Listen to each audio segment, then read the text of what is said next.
নমস্কার, আমি অনির্বাণ। আপনারা ইতিমধ্যেই জানেন আগামী 23শে জানুয়ারি বাংলা থিয়েটারের মুকুটহীন সম্রাজ্ঞী নটি বিনোদিনীর আখ্যান অবলম্বনে তার জীবনের নানা জানা এবং অজানা কথা নিয়ে আসছে চলচ্চিত্র বিনোদিনী। দর্শককে যদি ভাবে বিভোর না করা যায়, তাহলে যতই ভালো অভিনয় করি না কেন তাদের ধরে রাখা যায় না।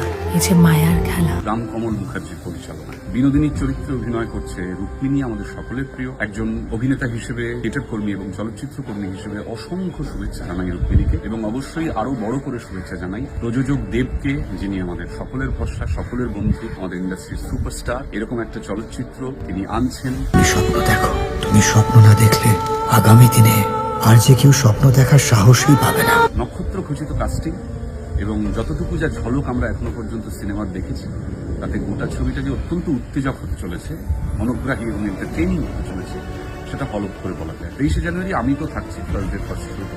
আপনারাও দেখুন নতুন ছবি বিনোদিনী। হরে কৃষ্ণ কৃষ্ণ কৃষ্ণ